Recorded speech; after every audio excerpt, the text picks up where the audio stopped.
दोस्तों, आज के इस वीडियो के द्वारा मैं आपको ये बताने वाला हूँ कि आप खुद किस प्रकार से अपने घर का अर्थिंग करोगे। देखिए दोस्तों, ये जो प्लॉट है, इस प्लॉट पे मैं अपना खुद का घर को बिल्ड कर रहा हूँ और घर के सबसे ऊपर वाले हिस्से में यूट्यूब स्टूडियो भी बनाया जाएगा, जहाँ पे मैं आप लोगों के लिए वीडियो को क्रिएट करूँगा। फिलहाल के टाइम पे हम फोकस करते हैं अर्थिंग पे। देखिए दोस्तों, घर को बनाने के लिए सबसे पहले तो हमें फाउंडेशन बनाना पड़ता है। तो फाउंडेशन का जो गड्ढा होती है, उसको खोदने के लिए हम यहाँ पे ट्रैक्टर का इस्तेमाल कर रहे हैं। तो मैंने क्या किया कि जो फाउंडेशन है, उस फाउंडेशन का जो होल है, उसी के साथ साथ में एक अलग से अर्थिंग का भी होल करवा दिया, जिससे कि मैं इसमें डायरेक्टली अर्थिंग को कनेक्ट कर सकूं। यदि आप खुद अपने घर के लिए अर्थिंग का गड्ढा खोदने जा रहे हो तो कम से कम 6 फुट का गड्ढा आप जरूर खोदिएगा। तो मैंने ट्रैक्टर की मदद से 10 फुट का गड्ढा खोद दिया हूँ, जिसके अंदर में अर्थिंग प्लेट को हम रखेंगे। फिलहाल के टाइम पे जो अर्थिंग है, अर्थिंग को करने के लिए हमें चाहिए होगा कॉपर का एक प्लेट। अब ये जो अर्थिंग वाली प्लेट है, इसके साथ में एक वायर को कनेक्ट करके हमें एक वायर को बाहर लेके आना होता है। तो मैं यहाँ पे कॉपर का ही 6 स्क्वायर में वाली वायर इस्तेमाल कर रहा हूँ। इसके अलावा हमें जरूरत पड़ता है नमक का और कोयले का भी जरूरत पड़ेगा। वैसे मैं यहाँ पे कोयले का इस्तेमाल नहीं कर रहा हूँ। कोयले के जगह पे मैं जो अर्थिंग वाली केमिकल आती है, उसका इस्तेमाल कर रहा हूँ। ये जो पाउडर है, इसका इस्तेमाल करने के टाइम पे हमें नमक की भी आवश्यकता नहीं पड़ती है, लेकिन फिर भी मैं यहाँ पे नमक का इस्तेमाल कर रहा हूँ। ये जो कॉपर वाली प्लेट और वायर है, इनको मैंने टोटल 1600 रुपये में बाई किया हूँ। यदि आप बाई करने जाओगे तो आपको आसानी से 1500 से लेकर 2000 के बीच में मिल जाएगा। इसके अलावा 25 केजी का एक नमक का बोरी लेकर आया हूँ, जो कि मुझे 120 रुपये का पड़ा।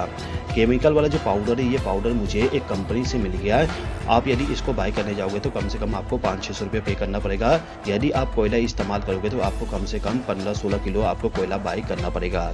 अब यहाँ पे हमें अर्थिंग करना है। तो अर्थिंग करने के लिए सबसे पहले तो जो हमारा प्लेट है, इस प्लेट में हमें ड्रिल करना पड़ेगा, जिससे कि हम इस वायर को इसके साथ कनेक्ट कर सकें। तो मैंने सबसे पहले क्या किया कि जो प्लेट है, उस प्लेट पे एक ड्रिल मशीन के जरिए होल कर दिया। मैंने अर्थिंग वाली प्लेट पे डबल होल इसलिए कर दिया, जिससे कि यदि एक वाली नट पे रस्टिंग हो जाती है या फिर वो लूज हो जाता है, तो भी दूसरा वाला जो नट है, उसके जरिए वायर का कनेक्शन बना रहे।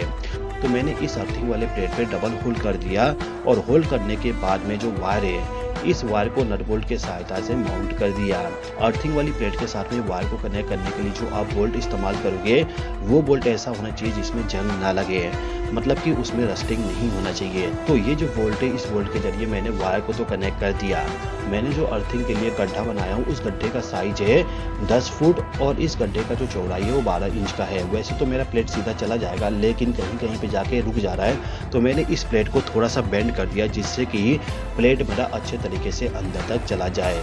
अब दोस्तों, जैसे कि आपको मालूम है, जो अर्थिंग होती है, अर्थिंग में हमें पानी को फिल करना पड़ता है टाइम टू टाइम। मतलब कि यदि अर्थिंग का जो रेसिस्टेंस है वो कम हो जाए, तो इस कंडीशन में हमें अर्थिंग में पानी डालना होता है। तो पानी को डालने के लिए मैं यहाँ पे कंड्यूट पाइप का इस्तेमाल कर रहा हूँ। तो इस पाइप पे मैं क्या करता हूँ कि जगह जगह पे कट लगा देता हूँ, जिससे कि जो इसमें मैं पानी फिल करूँगा, वो पानी जमीन में चला जाए।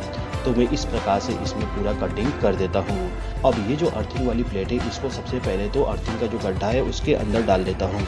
तो अर्थिंग वाली जो प्लेट है, इसको होल में डालने के बाद में सबसे पहले हमें केमिकल को फिल करना होता है, इसके बाद नमक को, उसके बाद मिट्टी को। और जैसे ही आप तीनों चीज़ों को डाल दो, तो थोड़ा सा पानी आप डाल दीजिएगा, जिससे कि वहाँ पे नमी बन जाए। तो पानी को फिल कर दिया। फिल करने के बाद दोबारा से मैं केमिकल, नमक और मिट्टी को फिल करूँगा, जब तक कि मेरा जो अर्थिंग वाली प्लेट है वो पूरा का पूरा ढक ना जाए। अर्थिंग वाली जो प्लेट होती है, उसको हमें नमक, कोयला और मिट्टी के जरिए ढकना होता है। कोयला के जगह पे मैं अभी के टाइम पे अर्थिंग वाली जो केमिकल आती है, उसका इस्तेमाल कर रहा हूँ। तो मैंने यहाँ पे तीनों चीज़ों को फिल करने के बाद पानी भी डाल दिया, जिससे कि नीचे में नमी बन जाए। और इसके बाद में गड्ढे को मैंने थोड़ा सा मिट्टी के जरिए ढक दिया। मिट्टी से ढकने के बाद अब हम यहाँ पे थोड़ा सा चेक कर लेते हैं कि जो हमारा अर्थिंग है, वो अर्थिंग प्रॉपर वर्क कर रहा है कि नहीं कर रहा है। तो सबसे पहले मैं इस अर्थिंग वाले वायर को मल्टीमीटर के जरिए चेक कर लेता हूँ। तो मुझे क्या करना होगा कि जो मल्टीमीटर है, इस मल्टीमीटर को वोल्टेज पोजीशन पे सेलेक्ट करना होगा। आप देख सकते हो, मैंने यहाँ पे वोल्टेज वाली पोजीशन सेलेक्ट कर लिया हूँ। अब मैं इस मल्टीमीटर के द्वारा आपको वोल्टेज चेक करके दिखाता हूँ। वैसे ये जो मेरा स्टार्टर है, इसमें मैंने इनकमिंग पावर सप्लाई कनेक्ट करके रखा हूँ। आप यहाँ पे देख सकते हैं 250 वोल्ट मल्टीमीटर में दिखाया जा रहा है। अब मैं क्या करूँगा, जो मल्टीमीटर का रेड प्रोब है, उसको फेज सप्लाई के साथ कनेक्ट करके रखूँगा, और जो ब्लैक वाली प्रोब है, इसको ले जाके अर्थिंग के साथ कनेक्ट करके अर्थिंग को चेक करूँगा।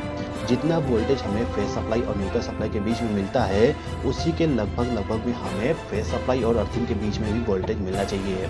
आप देख सकते हैं, मुझे यहाँ पे 249 वोल्ट मिल रहा है। मतलब कि अर्थिंग मेरा पूरा प्रॉपर है। यदि मुझे यहाँ पे वोल्टेज कम मिलता तो मैं ये समझता कि अर्थिंग जो है वो वीक है। चलिए मैं आपको यहाँ पे टेस्ट लैंप के जरिए भी एक्सप्लेन कर देता हूँ।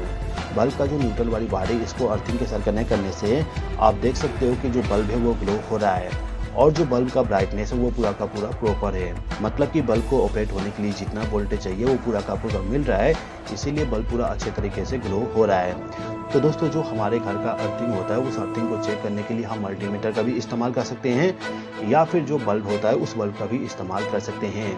फिलहाल के टाइम पे जो मेरे घर के लिए अर्थिंग बनाया है ये पूरा का पूरा प्रॉपर है। दोस्तों मैं उम्मीद करता हूँ कि आपको ये वीडियो पसंद आए।